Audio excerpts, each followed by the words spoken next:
de tirer ouvertement sur leurs rivaux, à l'application de la loi procédant à des arrestations massives. Voici les 15 Mongols les plus dangereux de l'histoire. 15. Christopher Stoney Ablett, 2 septembre 2008. Mission District, San Francisco. Un Mongol de Modesto entra dans un bar en portant son gilet à patch complet, au cœur du territoire des Hells Angels. Il portait un couteau militaire d'environ 30 cm et un revolver .357 Magnum. Il n'était pas là pour boire. Mark Guardado, le président de 46 ans du chapitre des Hells Angels de San Francisco, entendit parler de ce manque de respect. Un Mongol, portant ses couleurs complètes. Dans son bar, dans son quartier, Guardado, connu sous le nom de Papa auprès de ses frères, n'était pas du genre à laisser passer ça. Il sortit pour confronter celui qui avait eu l'audace d'entrer sur le territoire des Hells Angels en portant les couleurs ennemies. Ce qui s'est passé ensuite a duré moins de 5 minutes. Quand tout fut terminé, le président de l'un des plus anciens chapitres des Hells Angels du pays gisait mort sur le trottoir à l'angle de 24 TH Street et Treat Avenue, poignardé 4 fois, touché par balle 2 fois. Et l'homme qui l'avait tué avait déjà disparu dans la nuit. Christopher Brian Ablett, âgé de 39 ans, connu sous le nom de Stoney chez les Mongols, ne resta pas sur place. En quelques heures, son téléphone s'illumina d'appels vers d'autres membres des Mongols. Des dizaines d'entre eux. Les autorités reconstitueraient donc plus tard cette frénésie de communication, mais à ce moment-là, Ablett avait déjà disparu. Un mandat d'arrêt fut émis avec une caution fixée à 5 millions de dollars. Les forces de l'ordre à travers la Californie lancèrent une chasse à l'homme. Pendant plus d'un mois, rien, aucune trace, aucun indice, aucune arrestation. C'était comme s'il s'était complètement volatilisé. Les autorités fédérales commencèrent à se demander si les Mongols l'avaient fait sortir clandestinement du pays ou s'il se cachait dans l'un de leurs clubs sous protection. Puis, quelque chose d'étrange se produisit. 4 octobre 2008. Bartlesville, Oklahoma, à plus de 1600 miles de San Francisco. Les caméras de surveillance du poste de police local captèrent un homme entrant par la porte principale et se livrant. Christopher Ablett était en fuite depuis 32 jours. Il aurait pu rester caché plus longtemps. Les Mongols disposèrent de ressources, de connexions et de refuges à travers le pays. Mais il s'est rendu. La question que les procureurs poseraient plus tard était simple. Pourquoi ? La réponse ne viendrait qu'au procès, près de 4 ans plus tard. Le 23 février 2012, un jury fédéral à San Francisco entendit la version d'Ablett. Ses avocats présentèrent 3 lignes de défense possibles. La légitime défense. Il protégeait ses amis. Il a agi sous le coup de la passion après avoir été provoqué. Chacune d'entre elles, si elle était retenue, aurait pu réduire les charges. Le jury examina les preuves. Il délibéra et il rejeta tout. Coupable. Meurtre dans le cadre d'une activité de racket. Agression avec arme mortelle. Multiples accusations liées aux armes à feu.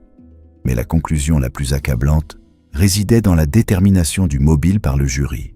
Ablett n'a pas tué Mark Guardado parce qu'il se sentait menacé. Il ne l'a pas tué pour protéger quelqu'un. Il l'a tué spécifiquement pour renforcer sa position au sein du Mongols Motorcycle Club. Toute la confrontation était préméditée. Ablett était venu de Modesto avec des armes. Il portait son gilet à patch complet en territoire ennemi, sachant exactement ce qui allait se passer. Il attendit que Guardado sorte. Et lorsque le président des Hells Angels l'a confronté, Ablett l'a exécuté avec une brutalité méthodique. Les appels téléphoniques après le meurtre n'étaient pas paniqués. Ils étaient célébratoires. Ablett annonçait sa victoire au club. 15 mai 2012. La sentence est tombée. 3 peines de prison à vie. 2 simultanées, 1 consécutive. Prison à vie sans possibilité de libération conditionnelle. Christopher Ablett ne quittera jamais la prison fédérale. Mais l'histoire ne s'arrête pas là. Les procureurs fédéraux révélèrent quelque chose qui rendit l'affaire encore plus significative. Le jury conclut que le Mongols Motorcycle Club était engagé dans des activités de racket en tant qu'organisation. Les membres étaient encouragés à commettre des actes de violence pour maintenir la réputation du club. Le meurtre de Guardado par Ablett n'était pas un acte isolé d'un membre agissant seul. C'était une partie du fonctionnement des Mongols. Tuer un rival, renforcer son statut, gagner du respect au sein du club. Les Mongols ont célébré Ablett comme un guerrier. Le gouvernement fédéral y a vu une entreprise criminelle. Et Ablett lui-même est devenu la pièce maîtresse d'un dossier de racket qui allait finalement menacer l'existence même des Mongols. L'homme qui pensait que tuer un président des Hells Angels ferait de lui une légende, Christopher Ablett, est aujourd'hui détenu dans un établissement fédéral de très haute sécurité. Plusieurs appels ont été déposés, tous rejetés. Il mourra en prison. Le prix de la gloire de gang n'est pas seulement élevé, il est définitif. 14. Roger Pinney, 27 avril 2002. Harrah's Casino, Laughlin, Nevada. Le Laughlin River Run annuel avait attiré plus de 80 000 passionnés de moto dans cette petite ville désertique. Les Hells Angels séjournaient au Flamingo Hilton. Les Mongols revendiquaient Harrah's comme leur territoire. Pendant 2 jours, les tensions n'avaient cessé de monter. Petite confrontation. Regard provocateur. Les Mongols bousculant volontairement les Hells Angels au Golden Nugget Casino. La police avait averti les 2 clubs de maintenir la paix. Les 2 clubs ont ignoré les avertissements. À 2h16 du matin, les caméras de sécurité à l'intérieur de Harrah's ont capturé le moment où tout a explosé. Raymond Fox, sergent d'armes des Hells Angels du comté de Sonoma, donna un coup de pied dans la poitrine d'un Mongol. En quelques secondes, environ 60 à 70 motards se battaient sur le sol du casino. Armes à feu, couteaux, marteaux, clés à molette. Les témoins se sont jetés sous les tables de blackjack alors que les douilles tombaient autour d'eux. Les croupiers criaient, les joueurs couraient vers les sorties. La bagarre a duré quelques minutes, mais quand elle s'est terminée, 3 hommes étaient morts. Un Mongol poignardé à mort. 2 Hells Angels abattus. Au moins une douzaine d'autres ont été hospitalisés. La police a trouvé 6 armes à feu, 50 couteaux, 2 marteaux, 2 clés à molette et 6 lampes de poche abandonnées à l'intérieur du casino. À l'extérieur, ils ont récupéré 3 autres armes à feu, 15 couteaux et 3 lampes de poche. Plus de 500 personnes ont été interrogées. Les enregistrements de surveillance montraient clairement ce qui s'était passé. La question n'était pas de savoir qui était impliqué. La question était de savoir qui ferait face à des accusations. Roger Pinney était plus qu'un simple Mongol impliqué dans la bagarre. Il était un ancien président du club, un membre de haut rang avec des années d'expérience au sein de l'organisation. Lorsque la police a commencé les arrestations, son nom figurait sur la liste. Mais les accusations portées contre lui semblaient presque anticlimatiques par rapport à la violence qui s'était produite. Complot en vue de commettre des coups et blessures ou de provoquer une atteinte à l'ordre public. Pas de meurtre, pas de tentative de meurtre. Complot. Le dossier de l'accusation était simple. Les rapports de renseignement indiquaient que les Mongols avaient l'intention de renforcer leur statut en attaquant des membres des Hells Angels. Pinney, en tant qu'ancien président, aurait été au courant de ces plans. Il aurait su que les tensions s'intensifiaient. Il aurait su ce qui était susceptible de se produire lorsque des dizaines de Mongols et de Hells Angels se retrouvaient dans le même casino à 2h du matin. Et selon les procureurs, il faisait partie du complot ayant conduit à la violence. Pinney a conclu un accord. Il a plaidé coupable de complot en vue de commettre des coups et blessures ou de provoquer une atteinte à l'ordre public. La sentence a été plus légère que prévu. 1 an de probation. Pas de prison, pas de détention. Juste une mise à l'épreuve. Mais voici ce qui rend l'issue si inhabituelle. Alors, que Pinney s'en sortait avec une probation, d'autres impliqués dans la bagarre de Laughlin ont subi des conséquences bien plus lourdes. Alexander Alcantar a plaidé coupable de 2 chefs d'homicide volontaire et a écopé de 18 à 45 mois. Benjamin Leiva a reçu 12 à 30 mois pour avoir frappé quelqu'un à la tête avec une bouteille. Pedro Martinez a été condamné à 2 à 5 ans pour coups et blessures avec une arme mortelle. Même Calvin Schaeffer, un Hells Angel vu sur vidéo tirant avec une arme, a reçu 51 mois de prison fédérale. Roger Pinney, ancien président des Mongols impliqué dans un complot ayant conduit à 3 morts, a obtenu une probation. Cette disparité a soulevé des questions. Pinney a-t-il coopéré avec les autorités? A-t-il fourni des informations sur le club en échange de clémence? Les dossiers judiciaires ne le disent pas explicitement, mais la sentence parle d'elle-même. Dans une affaire où des gens sont morts et des dizaines ont été arrêtés, l'ancien président de l'un des clubs de motards les plus violents d'Amérique est reparti avec la sanction la plus légère possible. L'émeute du Laughlin River Run a tout changé. Harrah's a ensuite perdu un procès affirmant que le casino était au courant des tensions entre les clubs et n'avait pas assuré une sécurité adéquate. L'événement a été fortement encadré par la police les années suivantes, avec des restrictions sur le port des couleurs de club dans certains lieux. Et Roger Pinney est devenu un exemple des frontières floues entre loyauté de gang et instinct de survie. Parfois, le meilleur choix n'est pas de se battre, c'est de savoir quand accepter l'accord. 13. J.D. Thacker. C'était en août 2018, et un homme nommé Jim David Thacker était assis dans un centre de détention pour immigrés à Sydney, attendant d'être expulsé vers la Nouvelle-Zélande. Il n'avait que 28 ans, mais il avait déjà accompli quelque chose que la plupart des motards ne réalisent jamais. Il était le président fondateur du chapitre Bandidos de Beenleigh, dans le Queensland, en Australie. Et maintenant, il était sur le point de tout perdre à cause d'un crime survenu 5 ans plus tôt. En 2013, 60 bandidos s'étaient battus avec des membres du gang rival Finks dans un quartier de restaurant de la Gold Coast.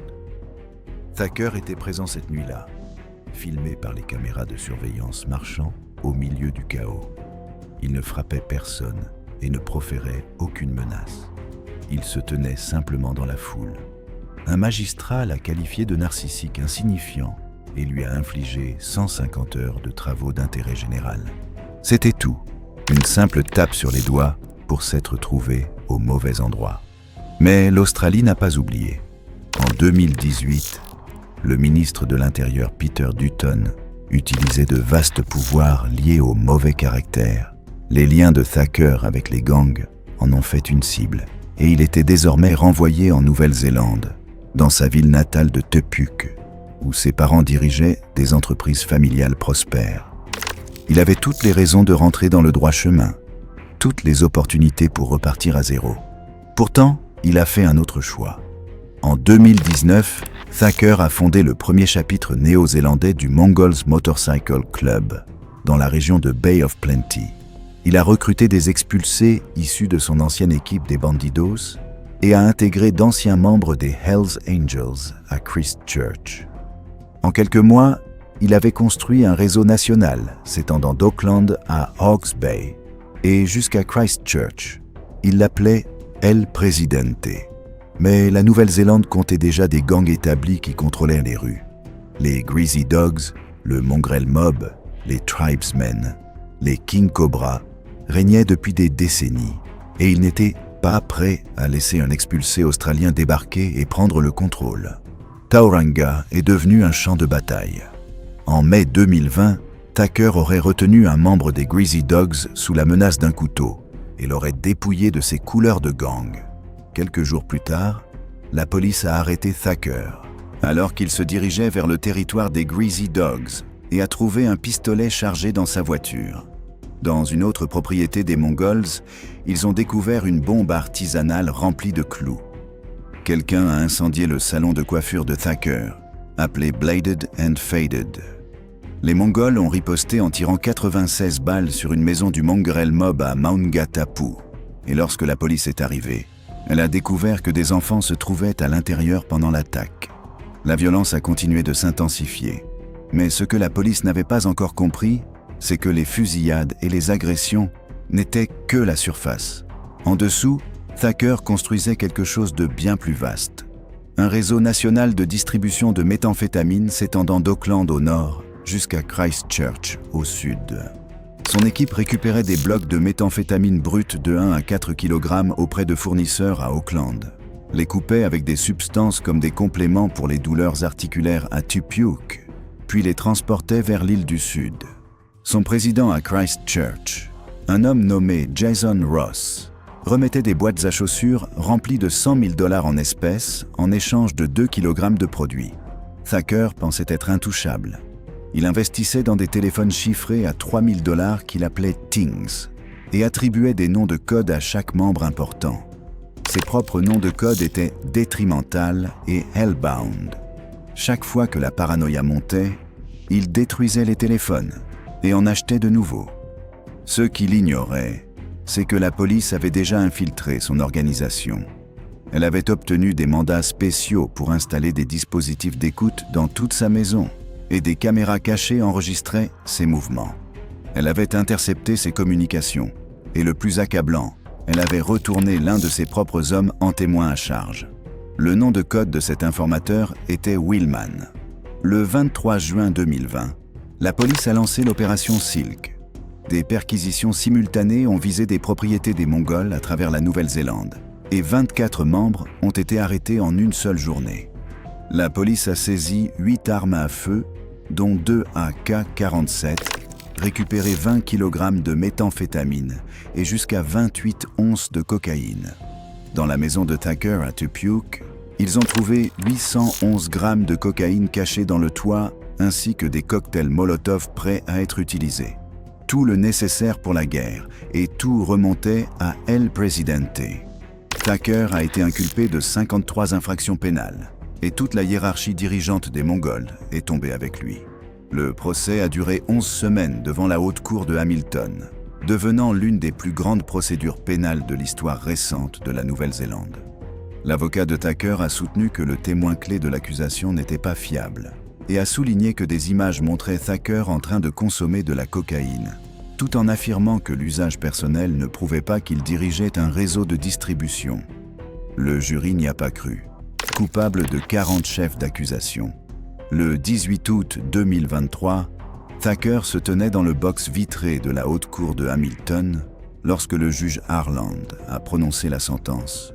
22 ans et 4 mois de prison, avec un minimum de 10 ans avant de pouvoir demander une libération conditionnelle. Alors que les gardes s'apprêtaient à l'emmener, Thacker s'accrochait aux mains de sa famille à travers le box pendant que ses proches soulevaient un bébé pour qu'il puisse voir l'enfant une dernière fois. Puis il a disparu. La procureure n'a montré aucune compassion. Elle a rappelé au tribunal que Thacker aurait pu profiter du soutien de sa famille après son expulsion. Au lieu de cela, il a choisi de créer un gang violent et de bâtir un empire de drogue qui a terrorisé des communautés à travers la Nouvelle-Zélande. Mais la peine de prison n'était pas la fin de sa punition. Dès son arrestation en juin 2020, les autorités pénitentiaires l'ont placé à l'isolement.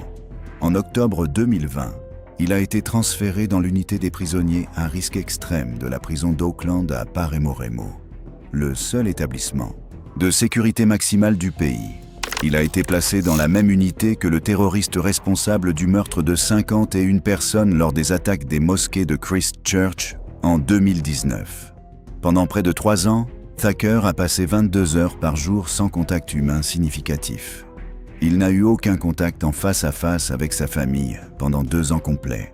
Aujourd'hui, sa mère peut lui rendre visite, mais elle n'a pas le droit de le toucher. Thacker a poursuivi le département des services correctionnels, affirmant qu'il était puni simplement pour être président des Mongols plutôt que pour des actes commis en prison. Le tribunal a rejeté sa demande, notant qu'il n'avait pas été un détenu modèle et que son propre comportement avait conduit aux restrictions. Sa mère a déclaré aux journalistes que cet isolement détruisait la santé mentale de son fils. 5 ans plus tôt, Jim David Thacker avait été expulsé pour s'être tenu dans une foule lors d'une émeute. Aujourd'hui, il est en isolement à côté d'un meurtrier de masse, avec 22 ans de détention devant lui, El Presidente. Enfermé dans une cellule où la lumière ne change jamais et où les jours finissent par se confondre. 12. Ian Ronald Crowden. Ian Ronald Crowden savait comment faire souffrir les gens. L'ancien tireur d'élite militaire avait été entraîné à tuer à distance. Mais en tant que compétiteur strongman de 160 kg et président du chapitre Brisbane West du Mongols Motorcycle Club, Il préférait se rapprocher. Mais le 12 octobre 2020, il n'avait même pas besoin d'être présent. Il était un peu après minuit lorsque Shane Bowden gara sa BMW noire dans l'allée de la maison de sa petite amie à Pimpama sur la Gold Coast. Il sortait tout juste de la salle de sport et n'avait aucune idée que deux hommes armés et cagoulés attendaient sur un terrain vacant à proximité. Avant même que Bowden puisse ouvrir la portière de sa voiture, ils ont surgi et ouvert le feu. 21 balles ont traversé la BMW et son corps. Sa compagne et ses deux enfants se trouvaient à l'intérieur de la maison. Lorsque la police est arrivée, elle a trouvé Bowden mort sur le siège conducteur, le moteur encore en marche. Alors qui était Shane Bowden? Et pourquoi devait-il mourir? Bowden était un ancien membre des Mongols qui avait été expulsé du chapitre du Victoria pour avoir violemment frappé un autre membre. Cela suffisait déjà, mais il a aggravé la situation en rejoignant les Finks, l'un des plus grands rivaux des Mongols. En juillet 2020, quelqu'un lui a tiré dans la jambe lors d'une attaque en voiture à Melbourne. Il a survécu et s'est enfui dans le Queensland pour se rétablir, pensant être en sécurité. Il ne l'était pas. Les Mongols le traquèrent depuis des semaines. 3 semaines avant l'exécution, quelqu'un a installé un traceur GPS sur la BMW de Bowden. Lorsque le dispositif est tombé, ils sont revenus 1 semaine plus tard pour en installer un autre. L'ADN retrouvé sur la carte SIM correspondait à des membres des Mongols. Ils savaient exactement où ils se trouvaient, chaque minute de chaque jour. Et quand le moment a été opportun, ils ont frappé. Tout cela portait les marques d'une opération militaire, et la police pensait savoir exactement qui l'avait planifié. Crowden recrutait ses membres comme des disciples, exigeait une obéissance totale, et faisait des exemples de ceux qui sortèrent du rang. 9 mois après l'exécution, la police a fait irruption au domicile de Crowden à Shuar et l'a arrêté pour meurtre. Le détective surintendant Brendan Smith l'a clairement indiqué. Crowden n'était pas le tireur, il était bien plus important. La police a affirmé qu'il avait conseillé, dirigé et financé toute l'opération, coordonnant un complot de meurtre impliquant 10 personnes depuis les coulisses. 9 autres membres des Mongols ont été arrêtés dans les jours suivants. Mais Crowden était la cible principale. Son avocat a déclaré que Crowden était déconcerté et contesterait les accusations. Mais des problèmes bien plus importants l'attendaient. La police avait déjà monté un dossier distinct contre lui pour ce que le tribunal a qualifié de éventail d'activités criminelles remontant à 2014. En mai 2022, Crowden s'est présenté devant le juge David Bodis à la Cour suprême de Brisbane et a plaidé coupable de 14 chefs d'accusation, dont extorsion, trafic de drogue, agression et participation à une organisation criminelle. Il a été condamné à 11 ans de prison avec une déclaration de délinquant violent grave, ce qui signifiait qu'il devait purger 80% de sa peine. Crowden a fait appel de la partie concernant le trafic de drogue en août 2023, mais la cour d'appel a refusé. 3 mois plus tard, il était de retour devant le tribunal pour une affaire distincte d'extorsion dans une salle de sport et a reçu 2 années supplémentaires. Le total est alors passé à 13 ans. Mais tout cela supposait que l'accusation de meurtre de Shane Bowden ne soit pas retenue. En 2024, Crowden et 8 co-accusés attendaient toujours leur audience de renvoi prévue pour février 2025. Les caméras de surveillance avaient capturé les derniers instants de Bowden. Les 2 tireurs surgissant de l'ombre, les 21 coups de feu, et la Commodore argentée fuyant dans la nuit. L'ancien tireur d'élite militaire devenu chef biker est désormais assis dans une cellule de prison du Queensland, purgeant 13 ans. Mais l'accusation de meurtre reste la plus lourde. La police affirme qu'il a orchestré l'exécution de Shane Bowden, avec la précision acquise dans l'armée. S'il est reconnu coupable, le chef d'orchestre risque la prison à vie en plus des 13 années qu'il purge déjà. 11. Scott Jr. Erickson, 1980 San Diego. Un jeune de 20 ans entra dans le chapitre Dago du Mongols Motorcycle Club et devint le plus jeune membre jamais admis. Le club lui donna un surnom qui allait le suivre pendant les 4 décennies suivantes, Junior. Ce qu'ils ignoraient, c'est que ce jeune finirait par diriger toute l'organisation, accomplir 2 mandats en tant que président national et devenir l'une des figures les plus connues de l'histoire des bikers hors la loi. Mais d'abord, il devait faire ses preuves. Et dans le monde des Mongols, les preuves passaient par la violence. 17 janvier 1982, Horseshoe Tavern, comté de San Diego. Les Mongols et les Hells Angels étaient en guerre pour le contrôle du sud de la Californie. Cette nuit-là, 5 Mongols entrèrent dans le bar à la recherche de Raymond Piltz, un sergent d'armes des Hells Angels, connu sous le nom de Fat Ray. Ils l'ont trouvé. L'attaque fut brutale. Les Mongols frappèrent Piltz avec une table, le faisant tomber. Puis quelqu'un sortit une arme et lui tira dessus. Fat Ray mourut de ses blessures. Le meurtre sera plus tard décrit comme la première riposte dans la guerre bien connue entre les Mongols et les Hells Angels. Junior faisait partie des 5 Mongols impliqués. Accusation de meurtre. Les preuves étaient solides. Des témoins l'ont placé sur les lieux. Mais son avocat trouva un angle. L'accusation fut réduite à homicide involontaire. Junior accepta un accord. 4 ans de prison d'État. Pour un Mongol de 22 ans, 4 ans était une marque d'honneur. Il avait tué un Hells Angel. Il avait purgé une peine pour le club. Et lorsqu'il sortit de prison, les Mongols s'en souvenaient. 1988 Junior avait 28 ans lorsque les Mongols l'élurent président national, le plus jeune président de l'histoire du club. Sous sa direction, le club créa de nouveaux chapitres, recruta agressivement et consolida sa position comme l'un des Big Five des gangs de motards hors la loi en Amérique.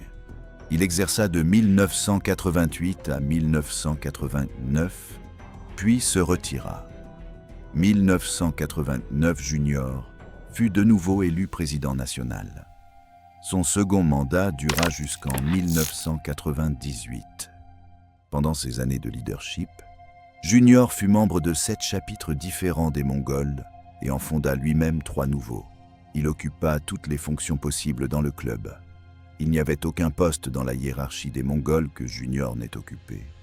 Mais son second mandat prit fin brutalement. 1998 Junior fut condamné pour agression avec une arme mortelle. Les détails n'ont jamais été entièrement rendus publics, mais les conséquences furent sévères. Junior était désormais un criminel condamné. La condamnation pour homicide involontaire de 1982 signifiait que cette nouvelle accusation constituait sa 2e strike, selon la loi des 3 strikes en Californie. Le juge prononça une peine de 14 ans de prison d'État. Junior passa de la direction des Mongols à une cellule de la prison du comté de Los Angeles, qu'il décrira plus tard comme l'endroit le plus proche de l'enfer sur Terre. Puis, il fut incarcéré dans une prison d'État de Californie pendant plus d'1 décennie. Le président national était derrière les barreaux. Ce qui suivit fut inhabituel. Junior décida de raconter sa propre histoire. Il écrivit « The Unknown Mongol », détaillant ses 30 années dans le club. L'ascension d'un prospect de 20 ans jusqu'au poste de président national. La violence, la loyauté, la fraternité. Le livre se vendit suffisamment bien pour qu'il écrive une suite, The Unknown Mongol 2, centrée sur son expérience en prison. Junior apparut également dans Outlaw Bikers, Masters of Mayhem, de National Geographic, offrant un aperçu rare de quelqu'un ayant vécu au plus haut niveau de l'organisation. La plupart des Mongols restent silencieux sur les affaires du club. Junior parlait ouvertement, bien que prudemment. Il devint l'un des visages les plus publics que les Mongols aient jamais eus. Lorsqu'il fut libéré de prison, il resta lié au club, actuellement membre de 3 chapitres simultanément. Retiré du leadership actif, mais toujours en règle. Plus de 30 ans chez les Mongols. 2 mandats en tant que président national. Fondateur de 3 chapitres. Auteur de 2 livres. Personnalité télévisée. Scott Jr.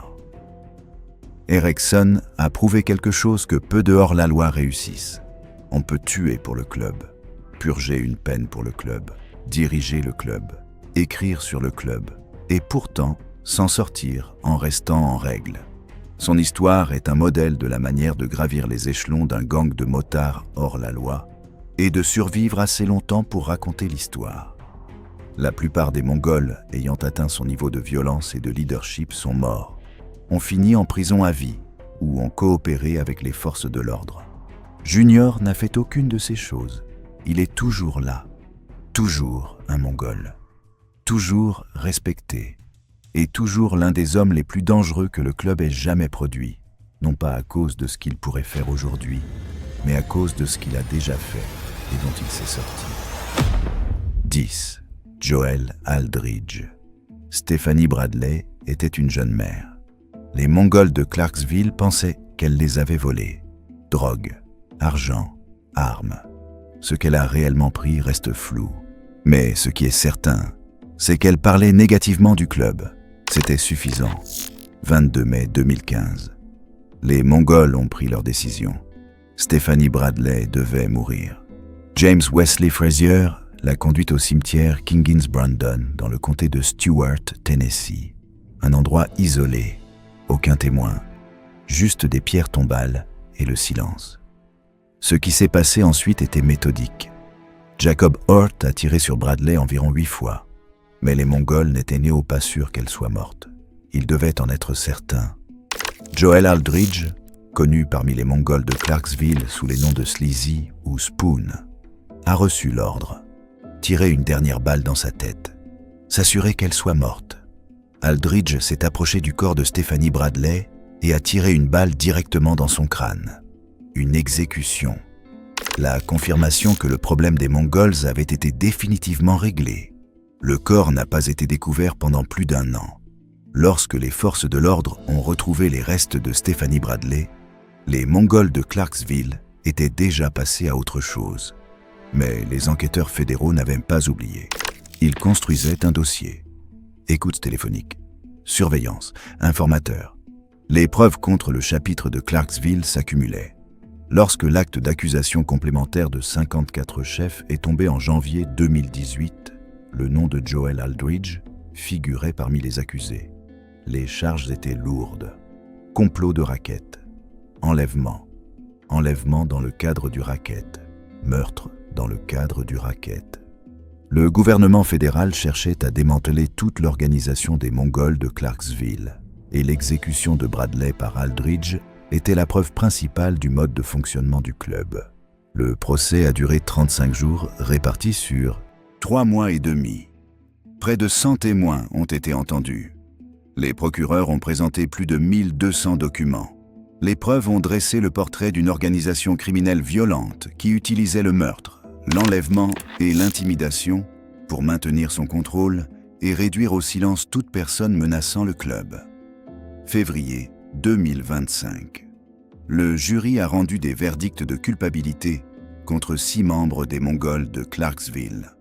Joel Aldridge a été reconnu coupable de multiples chefs d'accusation, dont son rôle dans le meurtre de Bradley. Les preuves contre lui étaient accablantes. Des témoignages l'ont placé au cimetière. Ses propres déclarations à d'autres membres du club confirmaient ses actes. Et la balle unique qu'il a tirée dans la tête de Stephanie Bradley est devenue l'élément central de son dossier criminel. Avril 2024. Le jour de la condamnation est arrivé pour les Mongols de Clarksville.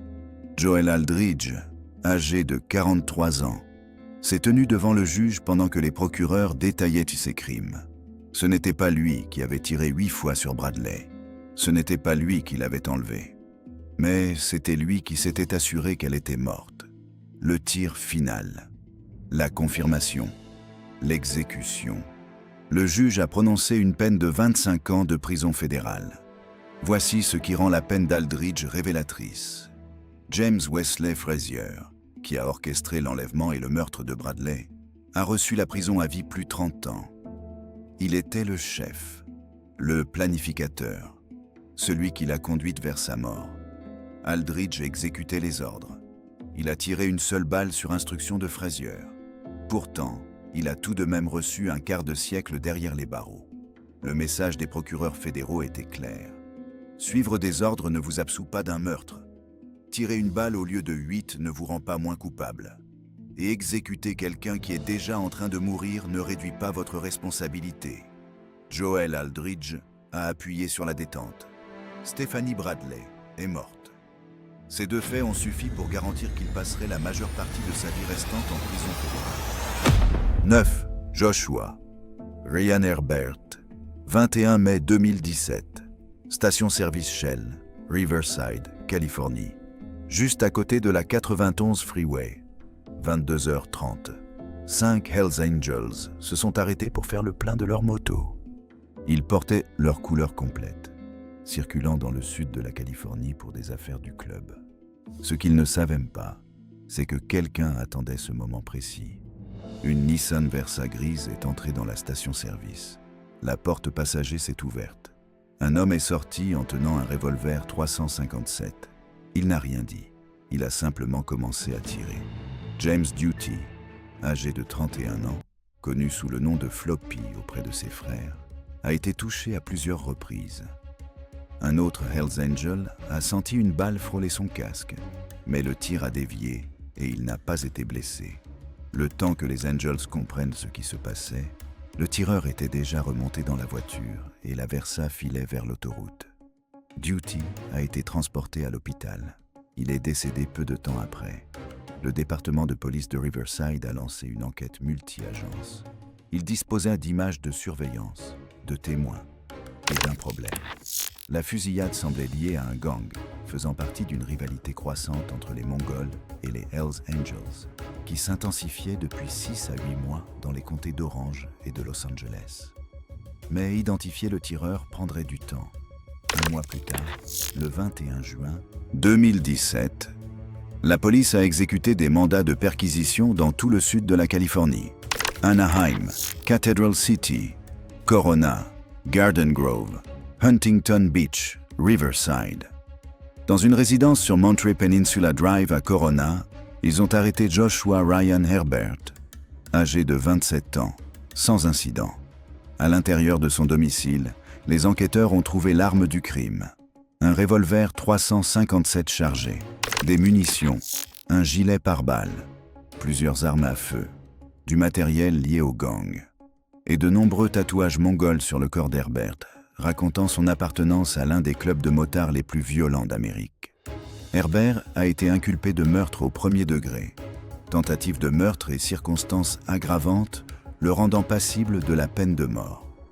L'accusation a affirmé qu'il avait commis ces crimes pour bénéficier à un gang criminel. Herbert n'avait aucune condamnation pénale préalable dans le comté de Riverside. C'était sa première arrestation majeure, et il risquait de passer le reste de sa vie en prison. 20 juillet 2017. Herbert a plaidé non coupable. Sa défense a soutenu qu'il n'était même pas un membre actif des Mongols au moment de la fusillade. Il affirmait être « out bad », c'est-à-dire expulsé du club. Son avocat a déclaré au jury que le mobile d'Herbert était personnel et non lié au gang. La fusillade n'avait rien à voir avec les activités des Mongols. Le procès a raconté une autre histoire. Les procureurs ont présenté des images de surveillance de la Nissan Versa grise à la station-service. Les données des antennes téléphoniques plaçaient Herbert près des lieux au moment exact de la fusillade. Le revolver 357 retrouvé chez lui a été relié aux balles ayant tué James Duty. Des experts en gang ont témoigné sur la rivalité de plusieurs décennies entre les Mongols et les Hells Angels. Sur la manière dont les membres des Mongols gagnaient du respect par la violence contre leurs rivaux. Sur le territoire, les représailles et l'intimidation. Mais la preuve la plus accablante provenait des propres paroles d'Herbert. Après la fusillade, il a fait des aveux à son ancienne petite amie, des déclarations utilisées par les procureurs pour dépeindre un Mongol qui a ouvert le feu sur des Hells Angels non armés afin de prouver sa loyauté envers le club et renforcer sa position au sein de l'organisation. La défense d'Herbert s'est effondrée sous l'examen. Son affirmation d'avoir été expulsé des Mongols ne tenait pas. Les tatouages couvrant son corps racontaient une autre histoire. Les contacts téléphoniques avec des membres des Mongols la nuit de la fusillade racontaient une autre histoire. Son comportement avant et après le meurtre racontait une autre histoire. Le jury n'a pas cru qu'il était out bad. Ils ont estimé qu'il était un participant actif d'un gang criminel ayant assassiné un rival pour servir les intérêts du gang. Le verdict est tombé. Coupable. Meurtre au premier degré. Tentative de meurtre. Le jury a retenu une circonstance aggravante de meurtre lié à un gang en vertu de l'article 190.2 à 22 du Code pénal de Californie, ainsi que des aggravations liées au gang en vertu de l'article 186,22b1. Joshua Herbert a été condamné à la prison à vie sans possibilité de libération conditionnelle. Mais l'affaire ne s'est pas arrêtée là. Herbert a fait appel. Ses avocats ont avancé deux arguments principaux. Premièrement, il n'y avait pas suffisamment de preuves qu'il était un participant actif des Mongols au moment de la fusillade ou que le meurtre servait les activités du gang. Deuxièmement, une nouvelle législation appelée Assembly Bill 333 avait modifié les définitions juridiques des aggravations liées au gang et devait s'appliquer rétroactivement à son cas. La cour d'appel a examiné les preuves. Les tatouages mongols d'Herbert, le matériel trouvé chez lui, ses aveux concernant la fusillade, ses contacts téléphoniques avec des membres du club, le fait qu'il ait ciblé des Hells Angels rivaux, non armés, et simplement en train de faire le plein.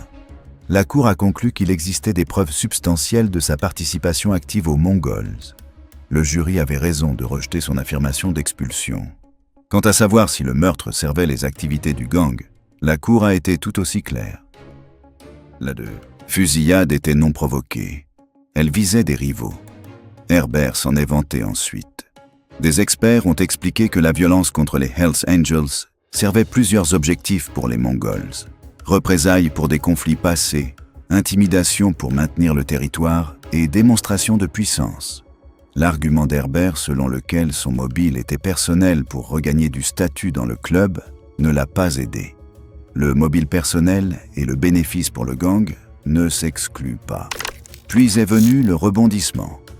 L'Assembly Bill 333, entrée en vigueur après son procès, a restreint les définitions juridiques des aggravations liées au gang et des circonstances spéciales.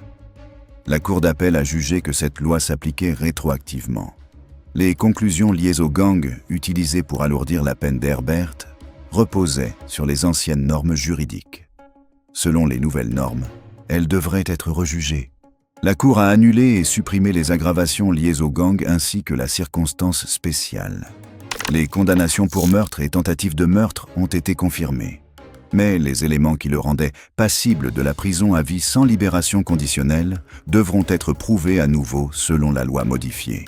Joshua Herbert est toujours en prison aujourd'hui. Ses condamnations sont maintenues. La question de savoir si les procureurs peuvent prouver les éléments liés au gang selon les nouvelles normes juridiques reste en suspens. Mais une chose est certaine, James Floppy Duty est mort. Et Joshua Herbert passera le reste de sa vie à répondre de ce qu'il a fait cette nuit-là, que les aggravations liées au gang soient finalement retenues ou non. 8. Clinton. Clint. Walker. Clinton. Neil Walker n'était pas un biker hors la loi typique. C'était un ancien marine du corps des Marines des États-Unis décoré d'une Bronze Star, un pompier et ambulancier du comté de Hillsborough, ayant reçu une Medal of Valor, un professionnel décoré qui sauvait des vies. Et il était aussi un membre haut placé de l'un des clubs de motards les plus dangereux d'Amérique. Pendant des années, Walker a mené une double vie. Le jour, il sauvait des gens. La nuit, il roulait avec les Outlaws. Walker a rejoint les Outlaws vers 2008 après avoir été recruté par son propre capitaine des pompiers, James Costa, président du chapitre Outlaws de Saint-Pétersbourg. Walker a gravi les échelons, devenant finalement vice-président du chapitre du comté de Hillsborough. La direction des secours incendie connaissait leur appartenance depuis 2008. Pendant près d'une décennie, le comté a fermé les yeux. Puis est arrivé septembre 2016. Key West. Une femme s'est disputée avec plusieurs hommes portant les logos des Outlaws au Rumor Lounge. Les bikers ont demandé au gérant du bar, John Maffera, de l'expulser. Maffera a refusé. Environ 15 Outlaws l'ont alors attaqué, ainsi qu'un autre employé. Les caméras de surveillance ont tout capturé. Walker a été identifié lors d'une séance d'identification photographique.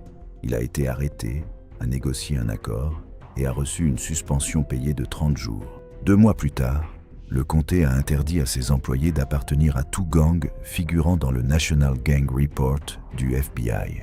Walker a affirmé avoir quitté les Outlaws en octobre 2016, juste avant l'entrée en vigueur de l'interdiction.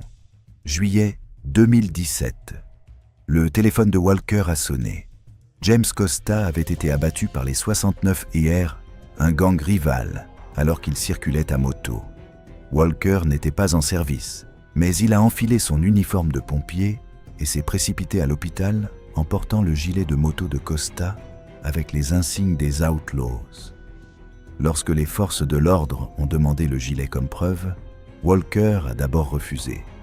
L'image était désastreuse. Un pompier du comté, en uniforme, protégeant une preuve liée à un gang.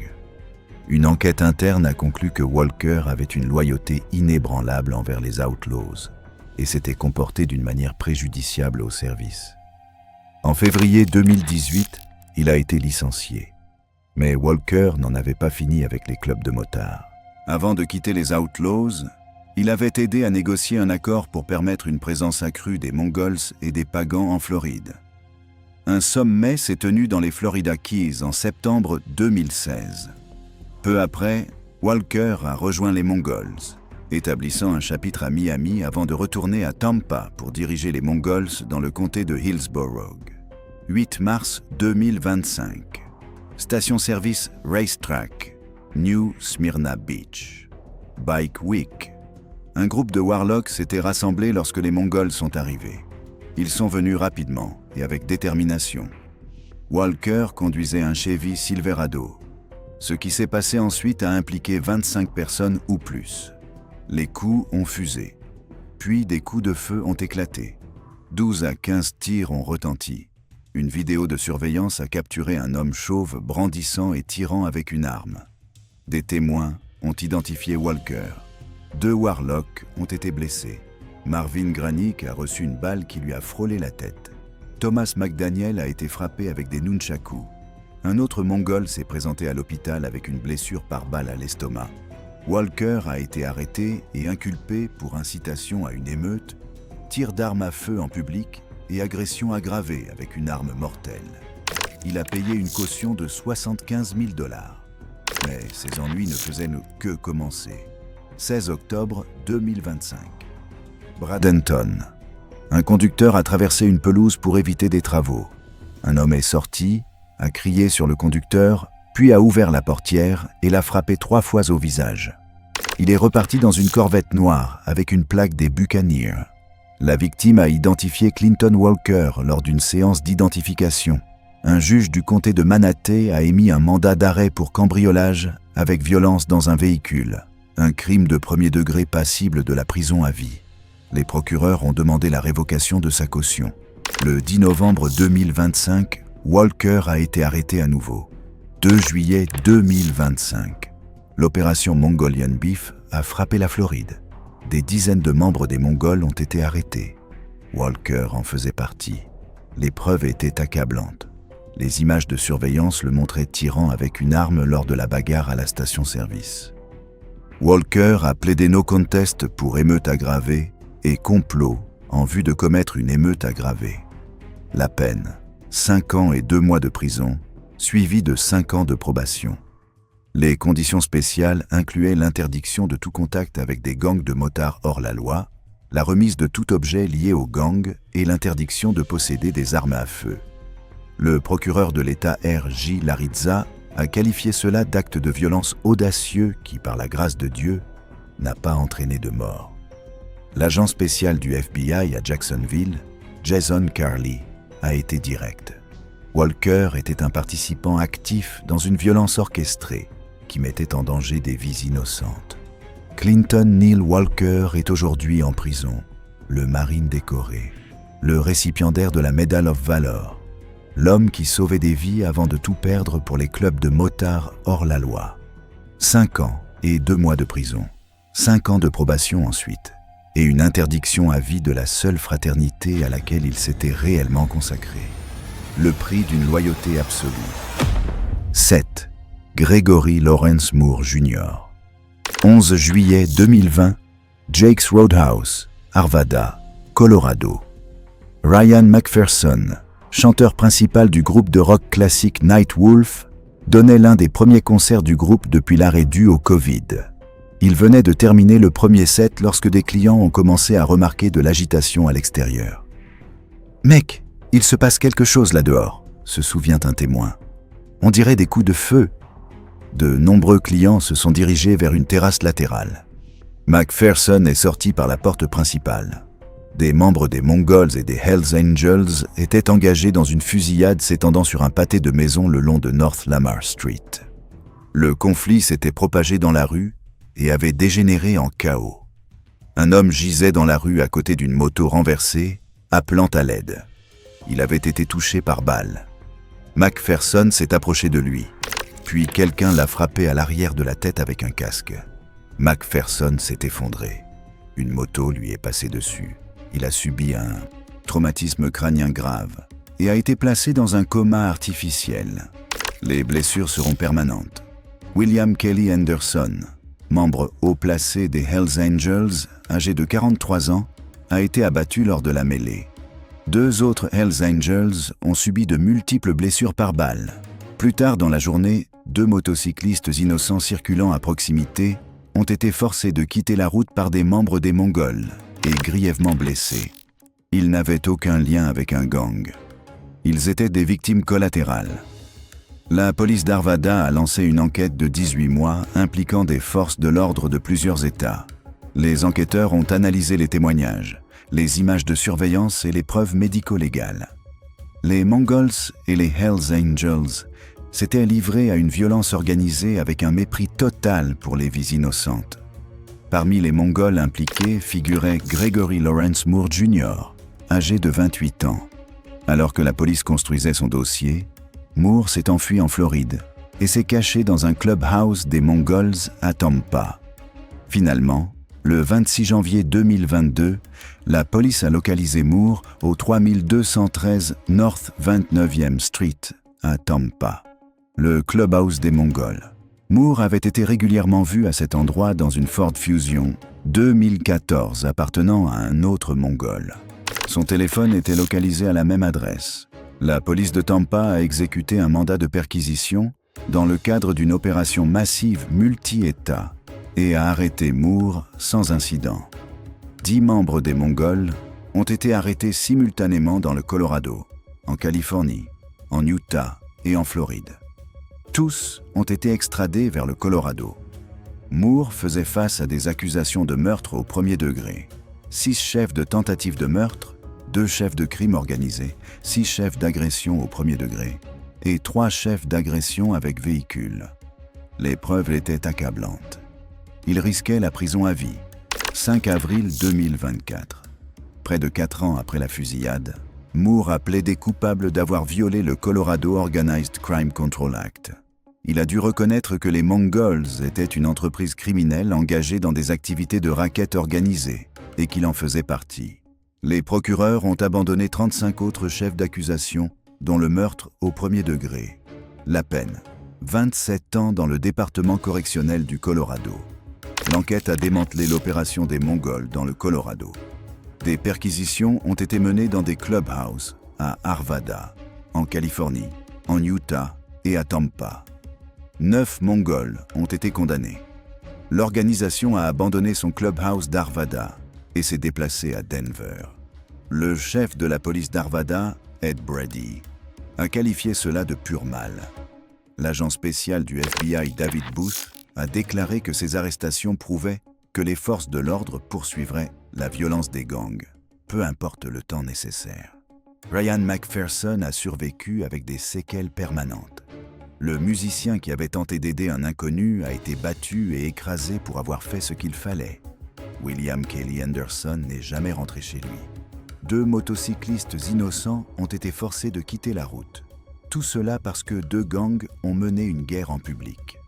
Gregory Lawrence Moore Jr. est aujourd'hui en prison dans le Colorado, purgeant une peine de 27 ans. Il s'est enfui en Floride. il s'est caché dans un clubhouse des Mongols. Mais lorsque les procureurs lui ont donné le choix entre admettre que les Mongols étaient une entreprise criminelle ou risquer la prison à vie pour meurtre, Moore a choisi de se préserver. Il a accepté l'accord. Et maintenant, il paie le prix d'une nuit de violence qui a détruit des vies innocentes. 6. Jared Chadwick. Chadwick vivait à Aurora et avait fréquenté le lycée Layton dans l'Utah. Son casier judiciaire ne montrait aucune condamnation pour crime grave. 3 délits de classe A répartis sur une décennie. Recel de biens volés à Ogden en 2004. Agression à Layton en 2005. Fraude aux communications à Farmington en 2007. En juillet 2020, il était un membre à part entière des Mongols. Et la nuit où ses frères ont transformé Arvada en zone de guerre, Chadwick a fait un choix. Il a détruit des preuves. La nature exacte des éléments que Chadwick a détruits n'a jamais été rendue publique dans les documents judiciaires. Ce que les procureurs ont prouvé, c'est la falsification de preuves. Dans le chaos qui a suivi, alors que William Kelly Henderson gisait mort dans la rue, que Ryan McPherson souffrait d'un traumatisme crânien grave, que 2 autres Hells Angels saignaient de blessures par balle, que des motos et des motards jonchaient 4 pâtés de maison sur Lamar Street, Chadwick a pris des mesures pour dissimuler ce qui s'était passé. Il a rendu plus difficile pour les enquêteurs de reconstituer les faits. Les témoins craignaient des représailles et refusaient de donner des noms. Les preuves que Chadwick a tenté de détruire ont finalement contribué à condamner 9 Mongols. Les adjoints du shérif du comté de Davis l'ont arrêté le 26 janvier 2022 à son domicile et l'ont incarcéré à la prison de Farmington dans l'Utah, sans possibilité de caution. Les arrestations étaient coordonnées dans 4 États. Tandis que Chadwick était détenu dans l'Utah, ses co-accusés étaient arrêtés simultanément dans le Colorado, en Californie et en Floride. Les enquêteurs ont exécuté des mandats de perquisition dans des clubhouses des Mongols à Arvada, en Californie, en Utah et à Tampa. Ils ont saisi des armes à feu, des téléphones portables et des preuves. Chadwick faisait face aux chefs d'accusation 9, 10, 19, 21 et 33 du dossier massif, alors que 7 de ses compagnons faisaient face à des accusations de meurtre au premier degré. Lui était poursuivi pour complicité de meurtre, vol aggravé, racket et complot. Des accusations qui pouvaient l'envoyer en prison pour des décennies. Mais les procureurs ont découvert autre chose. Chadwick était un criminel condamné en possession d'une arme à feu. Les accusations fédérales ont suivi. En novembre 2022, Chadwick a plaidé coupable de falsification ou destruction de preuves matérielles devant le tribunal du comté de Jefferson. Cet accord a supprimé les accusations de complicité de meurtre, vol aggravé, racket et complot. Les procureurs de l'Utah l'ont poursuivi séparément pour possession d'armes à feu par un criminel. Il a également plaidé coupable. En mars 2023, le comté de Jefferson a condamné Chadwick à 90 jours de prison, avec crédit pour 90 jours déjà purgés. Gregory Moore a reçu 27 ans, Léon Dennis 24, Vincent Dominguez 5, Daniel Gohant 8. Mais sa peine fédérale a été plus lourde. Le tribunal fédéral de l'Utah l'a condamné à 28 mois de prison pour possession d'armes à feu. 5. Alfonso Big A.L. Aceves. 10 hommes se sont réunis à Montebello, Californie, le 5 décembre 1969. Des vétérans du Vietnam, des motards hispaniques rejetés par les Hells Angels à cause de la couleur de leur peau. Des hommes qui avaient mal connu la guerre et étaient revenus sans rien. Ils ont fondé un club qui deviendrait l'un des gangs de motards hors la loi les plus violents au monde. Parmi ces 10 membres fondateurs se trouvait l'homme qui deviendrait le premier sergent d'armes du club, un poste réservé à l'exécuteur le plus brutal dans tout club de motards. Son nom était Alfonso Aceves. La rue le connaissait sous le nom de Big Al.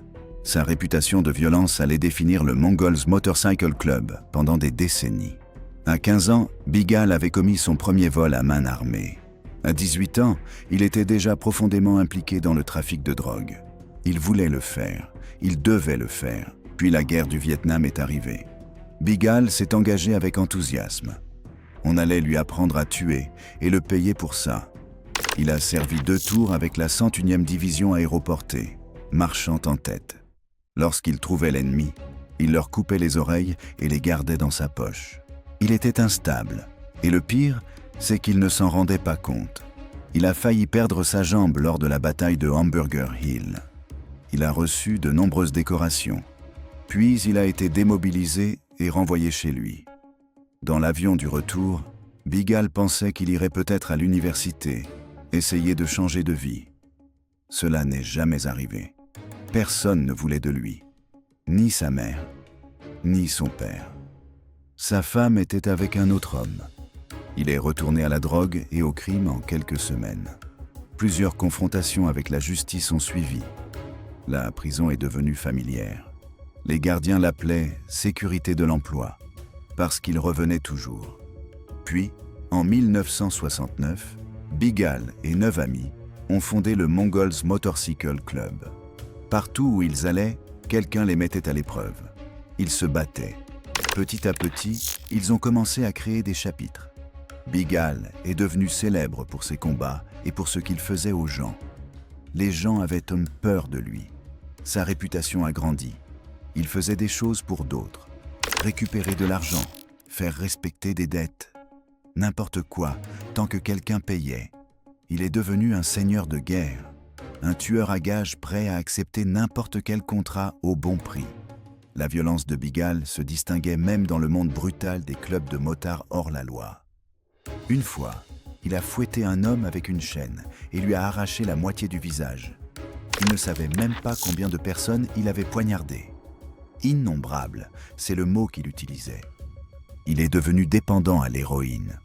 Une addiction de 35 ans qui a consumé sa vie. Il a rencontré et épousé Lorraine. Elle avait 6 enfants. Il lui a dit qu'il prendrait soin d'eux. Mais son addiction à l'héroïne s'est aggravée. Il avait besoin d'argent pour la drogue. Il a commencé à accepter des missions plus importantes. Quelqu'un lui a demandé s'il pouvait faire exploser un endroit. Il a donné un prix.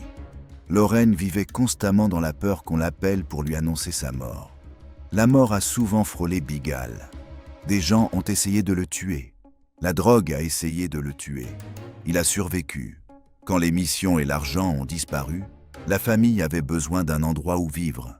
Une autre famille les a accueillis à une condition: lire un passage des Écritures chaque jour. Bigal ne savait même pas ce que c'était, mais il a accepté à contre-cœur. En étudiant la Bible, sa curiosité a grandi. Quelqu'un lui a parlé du salut, lui a demandé s'il voulait que ses péchés soient pestinois pardonnés. Bigal a répondu « Tu ne sais pas à qui tu parles. Ce que j'ai fait », l'homme lui a dit que Dieu était mort sur la croix pour lui malgré tout. Bigal a accepté le Seigneur ce jour-là. Mais il était toujours accro à l'héroïne, toujours tueur à gages, toujours impliqué dans des actes violents. Changer de vie n'a pas été facile. Il a finalement été emprisonné pour avoir planifié un attentat à la bombe. À sa sortie, Lorraine et les enfants sont venus le chercher à l'aéroport. Il leur a dit qu'ils iraient à l'église. Il a rejoint un foyer chrétien pour hommes.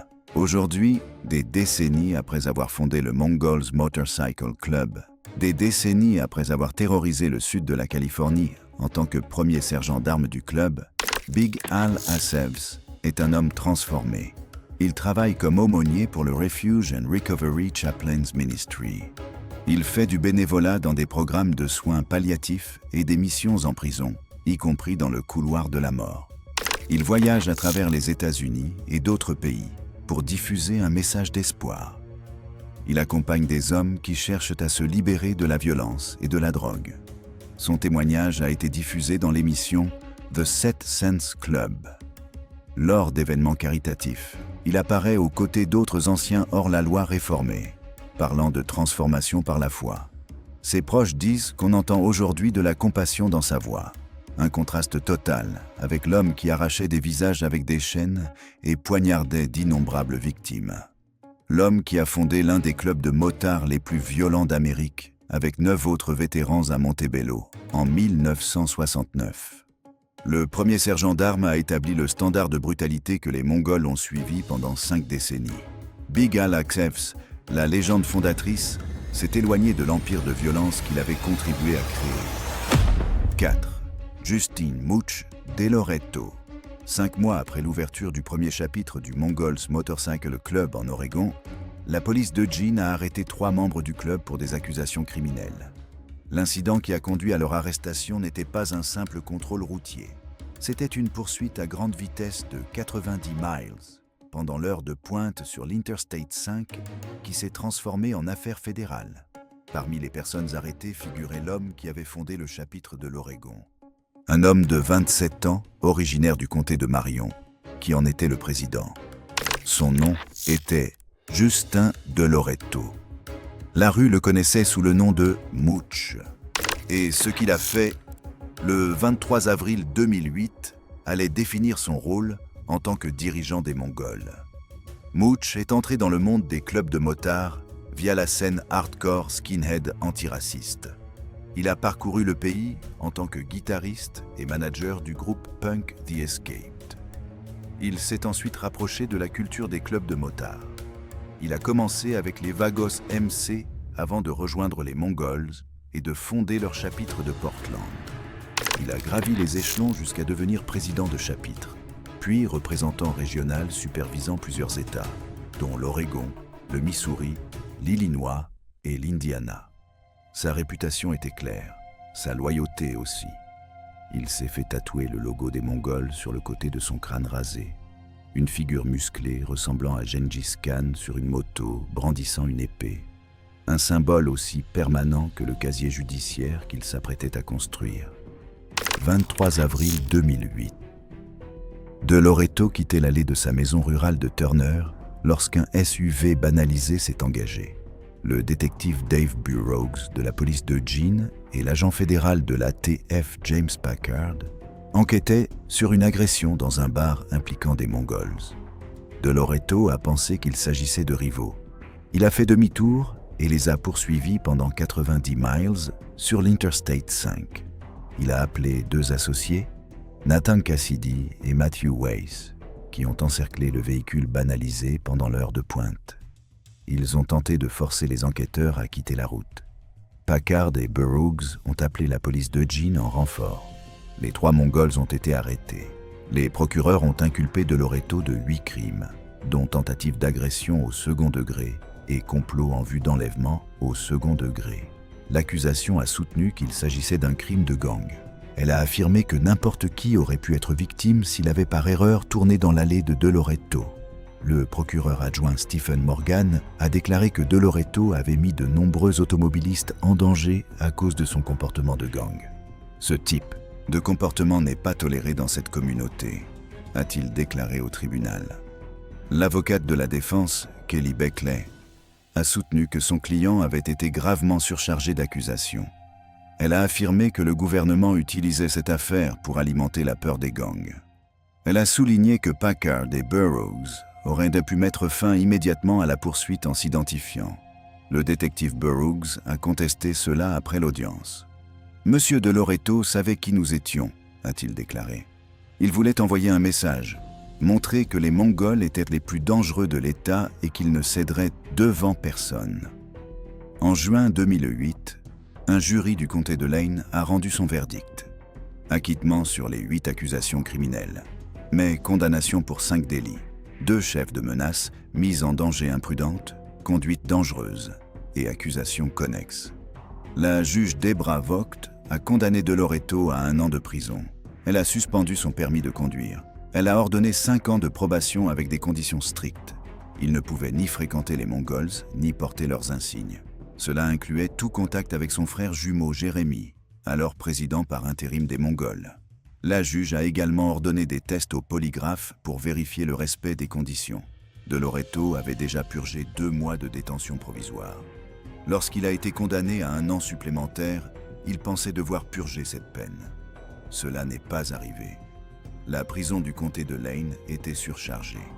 Le shérif Russ Burger a déclaré que les autorités avaient décidé de le libérer après avoir estimé qu'il était moins dangereux que d'autres détenus. Son score de risque avait chuté après les condamnations pour délit. Pour quelqu'un avec le logo tatoué sur le crâne, Le respect de ces conditions était difficile. En septembre 2008, 3 mois après sa condamnation, De Loreto a violé sa probation. Il a quitté secrètement l'Oregon et s'est enfui en Californie. Il a rejoint le chapitre des Mongols de San Diego. Il a travaillé dans un salon de tatouage appartenant à un membre du club. Le détective Burroughs a déclaré qu'un mandat d'arrêt serait émis. Octobre 2008. Le Bureau of Alcohol, Tobacco, Firearms and Explosives a lancé l'opération Black Rain, une vaste opération coordonnée visant les Mongols dans plusieurs États. Plus de 1000 agents fédéraux lourdement armés ont exécuté plus de 160 mandats de perquisition et 110 mandats d'arrêt fédéraux. Ils ont perquisitionné le salon de tatouage de San Diego où travaillait De Loreto. Il a été détenu et interrogé. Le comté de Lane a appris qu'il avait violé sa probation en quittant l'État. L'Oregon a émis un mandat d'arrêt contre lui. De Loreto avait déjà des condamnations pour agression dans sa jeunesse. Des condamnations pour agression de 3e et 4e degré dans le comté de Lane, liées à des affrontements de gangs. La poursuite sur l'I5 a alourdi son dossier, les violations de probation également. Il a purgé de courtes peines intermittentes pour non-respect de l'interdiction d'association. Mais il poursuivait aussi autre chose, l'éducation. Inspiré par un membre des Mongols titulaire d'un doctorat en psychologie, De Loreto s'est inscrit à l'université George Fox. Il a obtenu une licence en études sociales et comportementales. Puis, il a intégré un programme de master en travail social en 2015. La même année, il a obtenu un stage non rémunéré à l'Oregon Youth Authority. Il a passé le contrôle des antécédents judiciaires. Il a commencé sa formation le 8 août pour travailler avec des jeunes ayant des liens avec des gangs au centre correctionnel McLaren. Le lendemain, le directeur adjoint Clint McClellan lui a demandé s'il était membre des Mongols. De Loreto a confirmé. Le soir même, son stage a été interrompu en raison de cette affiliation. De Loreto a intenté un procès fédéral, affirmant que l'agence avait violé ses droits constitutionnels. Son avocat a déclaré que son stage avait été annulé uniquement à cause de son appartenance aux Mongols. De Loreto a continué son activité au sein des Mongols pendant des années. Il a été président de chapitres dans l'Oregon, le Missouri, l'Illinois et l'Indiana pendant un total de 15 ans. Il est devenu représentant régional. Il a contribué à la création et à la supervision de chapitres. Il a joué un rôle clé dans la fondation de l'un des plus grands chapitres australiens, qui a servi de base à l'expansion en Asie. Il a vu des amis proches mourir dans des conflits avec les Hells Angels et les Outlaws. Il a été témoin de corruption au sein du gang sous des dirigeants comme Ruben Doc Cavazos. Finalement, en 2022, il a quitté le club en mauvais termes. Aujourd'hui, De Loreto travaille comme travailleur social et thérapeute en santé mentale, aidant des jeunes à risque. Auteur de The Ride of My Life, From Street Gangs to Motorcycle Clubs to Social Worker. Il anime le podcast Mondays with Mooch. Il intervient lors de conférences pour parler de son expérience dans le monde des clubs de motards hors la loi. Le logo des Mongols reste tatoué sur le côté de sa tête. Un rappel permanent des 15 années passées comme président de chapitre. 3. David, Little Dave. Santillan, 25 ans. C'est le temps que David Santillan a consacré au Mongols Motorcycle Club. Il a rejoint le club en 1997. Il a été admis au Mother Chapter, l'organe dirigeant du club, 1 an plus tard. Il a purgé une peine d'1 an dans la prison fédérale de Lompoc pour fraude postale en 2000. Il est revenu dans le club plus fort. Il est devenu président national en 2010. Il est devenu le visage public des Mongols pendant leurs batailles juridiques les plus intenses contre le gouvernement fédéral. Fin 2018, un jury fédéral a reconnu les Mongols coupables de racket et de complot. Le procès comprenait des témoignages sur des affrontements violents entre Mongols et Hells Angels à travers la Californie. Bars et restaurants à Hollywood, Pasadena, Merced, La Mirada, Wilmington, Riverside. Certains mortels. Le gouvernement fédéral a tenté de saisir le logo déposé du club dans le cadre de la condamnation. Santillan s'y est opposé publiquement. Il a défendu le club à plusieurs reprises.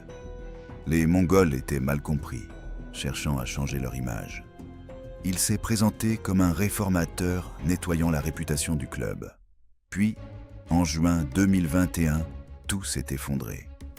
Santillan a appelé sa femme Annie. Ils étaient séparés après qu'il ait eu une liaison. Il était ivre, implorant le pardon, promettant de devenir sobre et d'être un meilleur père. Annie a enregistré l'appel à son insu. La conversation s'est tournée vers John Ciccone, l'agent retraité de l'ATF qui avait été l'enquêteur principal cherchant à démanteler les Mongols pendant des décennies. Sur l'enregistrement, Santillan a dit que Ciccone lui avait dit qu'il lui restait 1 an avant la retraite. Après 1 an, c'est fini. Et il ne peut plus me protéger. Donc, nous devons avoir une stratégie de sortie. Les mots « me protéger » et « stratégie de sortie » ont été dévastateurs. Il suggérait que Ciccone protégeait Santillan de poursuites en échange d'une coopération. Annie était furieuse que son mari continue à la tromper après cet appel. Elle voulait se venger. Elle a envoyé l'enregistrement à 2 autres membres des Mongols avec un message. Vous devez voir cette vidéo. David travaille avec le gouvernement depuis le début. C'est simplement un informateur. En d'autres termes, un traître. La vidéo s'est propagée dans le club comme une traînée de poudre. 10 décembre 2021, l'avocat des Mongols, Joseph Yanni, a déposé une requête pour un nouveau procès pour racket. Il a affirmé que leur président national avait été un informateur confidentiel pendant tout le procès de 2018. Il est difficile d'imaginer une violation plus grave du secret professionnel ou un mépris plus flagrant des droits fondamentaux, indiquait la requête. Si Santillan avait travaillé avec le gouvernement, tout en dirigeant la défense juridique du club, tout le procès était entaché. Santillan a tout nié. Il a dit qu'il était dans un très mauvais état lorsque la vidéo a été enregistrée.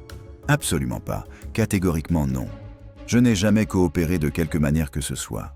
Il a expliqué qu'il avait développé une relation professionnelle avec Ciccone sur 25 ans.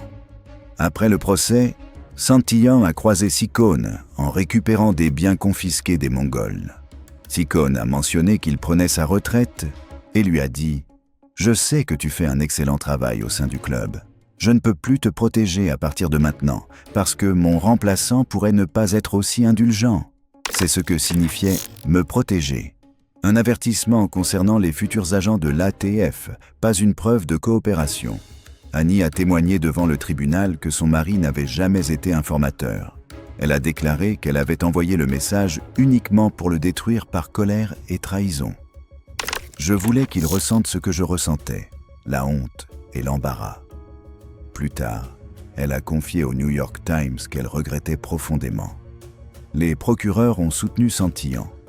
Ciccone a témoigné sous serment que Santillan n'avait jamais été informateur, n'avait jamais partagé de stratégie de défense et n'avait jamais fourni d'informations confidentielles.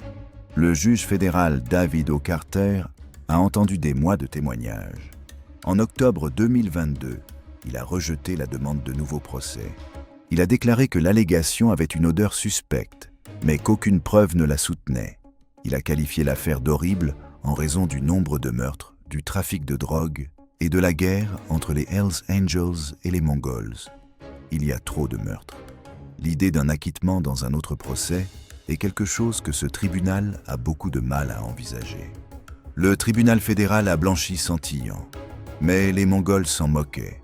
Après la diffusion de la vidéo, ils l'ont expulsé. Lui ont retiré son titre. Excommunié lors d'une réunion à huis clos où il n'a pas pu se défendre. 25 ans de loyauté. Une année en prison fédérale. Une décennie en tant que président national. Tout s'est terminé à cause d'un appel téléphonique en état d'ivresse, d'une vengeance conjugale et de 3 mots qu'il ne pouvait plus retirer. Je ne peux plus te protéger. Little Dave Santillan, l'homme qui s'était battu pour sauver l'emblème des Mongols, a perdu le sien. 2. Nick the Knife. Forbes. Mars 2006, au Royal Pines Resort, sur la Gold Coast. Un tournoi de kickboxing remplissait la salle de bal avec plus de 1800 personnes. Les Finks d'un côté, les Hells Angels de l'autre. Les tensions montaient après la défection de Christopher Hudson des Finks vers les Angels, puis Nick Forbes a donné un coup de poing. Ce seul coup a déclenché l'une des bagarres de bikers les plus violentes que l'Australie ait jamais connues. Le Ballroom Blitz. Des coups de feu, des couteaux sortis, des poings, des pieds, des bouteilles et des chaises utilisées comme armes. Hudson a été touché par balles dans le dos et à la mâchoire, poignardé à plusieurs reprises.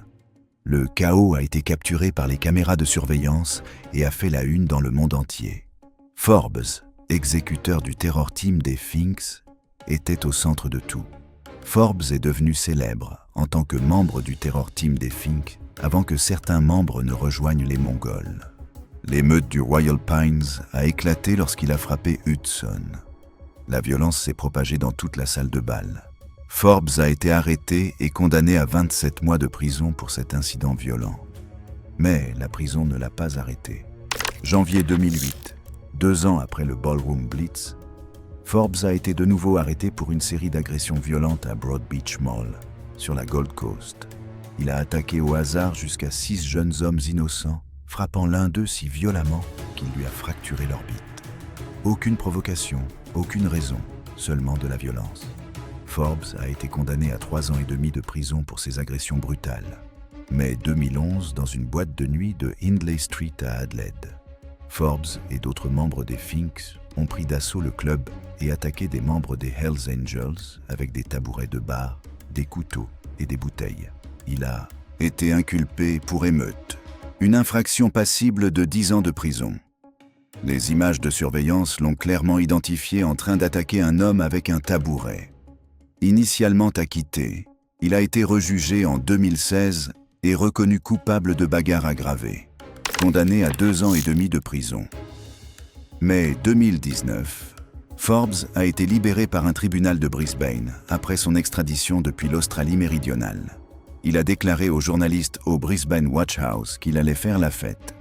Des sources policières ont révélé qu'il avait pris la direction nationale des Mongols. Il est idolâtré par ces jeunes bikers, a déclaré une source policière. La police craignait que son retour entraîne une campagne de recrutement et une expansion sur la Gold Coast. Juin 2015, Forbes a été arrêté avec 10 membres des Mongols et 30 associés dans le cadre d'un réseau présumé de production et de distribution de drogue générant $100 000 par semaine. L'opération visait les activités des Mongols dans le Queensland et a ajouté des accusations de trafic de drogue à son dossier déjà chargé.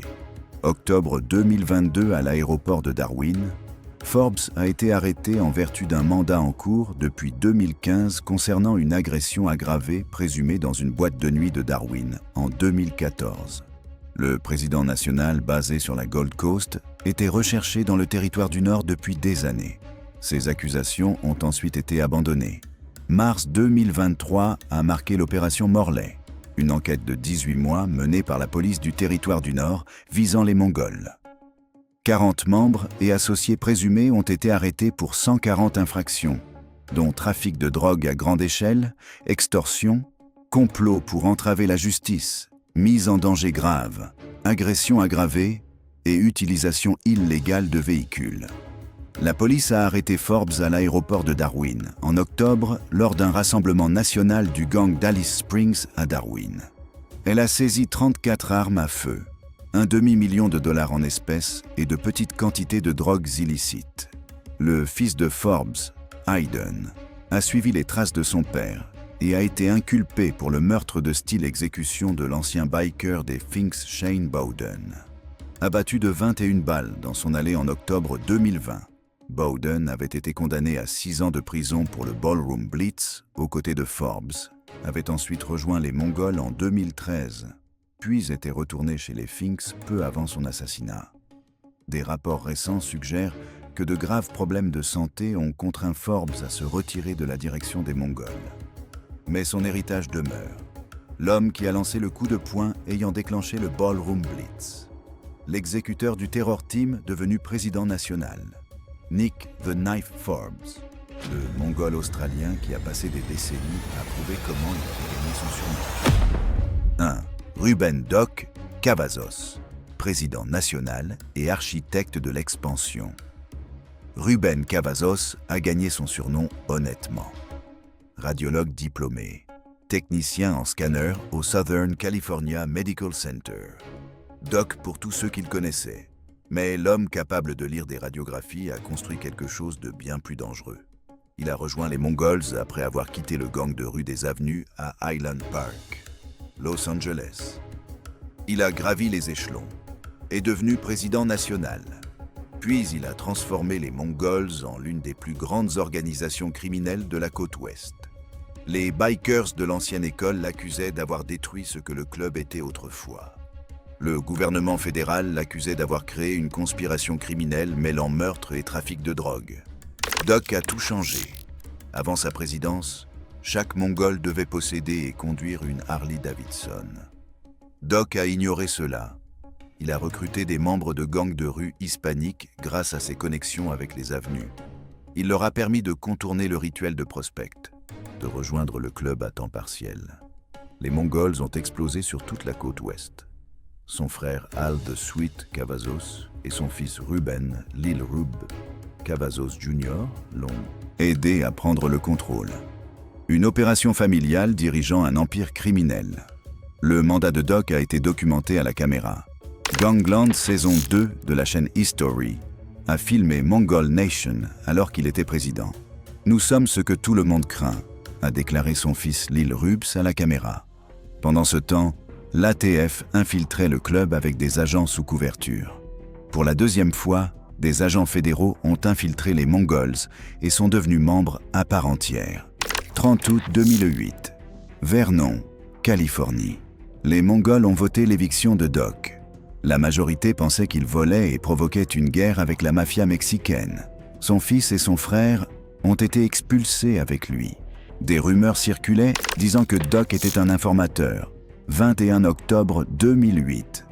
Opération Black Rain. L'ATF a exécuté 110 mandats d'arrêt dans 5 États, plus de 160 mandats de perquisition, 79 Mongols inculpés devant la justice fédérale. L'émission America's Most Wanted a filmé les arrestations.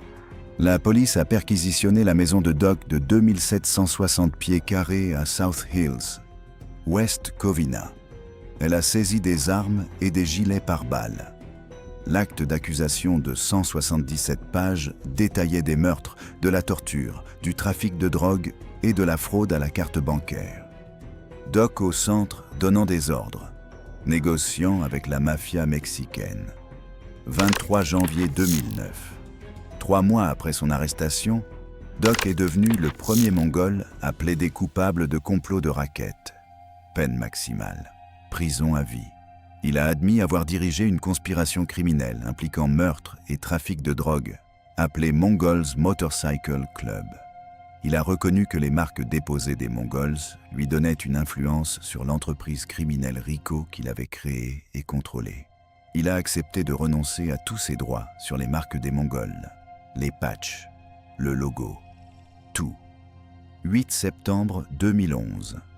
Le juge fédéral Otis D. Wright II a condamné Doc lors d'une audience secrète à huis clos. Une procédure très inhabituelle. Des experts juridiques ont remis en question ce secret. Ce n'est qu'après insistance de l'Associated Press que les procureurs ont révélé la sentence. 14 ans de prison fédérale. Son fils Lil Rubs a reçu 51 mois lors de la même procédure secrète. Doc a ensuite affirmé que l'agent de l'ATF John Ciccone avait menacé de faire pendre son fils s'il refusait de coopérer. Il a déclaré avoir été contraint de signer l'accord. Ruben Doc Cavazos a coopéré le 23 janvier. Il semble l'avoir fait rapidement et facilement. 16 septembre 2015. Le juge fédéral David O'Carter a statué que le gouvernement ne pouvait pas saisir le nom et le patch des Mongols pour des raisons constitutionnelles. La confiscation de Doc n'avait pas fonctionné. Mais son héritage est resté. Il a transformé un club de motards en empire criminel. Il a publié son autobiographie « Honor Few, Fear None » en 2008, juste avant son arrestation. Il s'est fait arrêter, a plaidé coupable en secret, a purgé 14 ans et a laissé derrière lui une question qui le hante encore.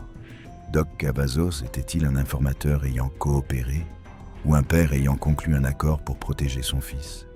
De la brutalité fondatrice de Bigal à l'accord secret de Doc Cavazos, ces 15 Mongols ont montré pourquoi le club reste l'une des organisations criminelles les plus dangereuses d'Amérique. Mais que se passe-t-il lorsqu'une fraternité fondée sur la loyauté devient un empire criminel dirigé par des hommes prêts à tuer les leurs? Cliquez sur la prochaine vidéo pour le découvrir.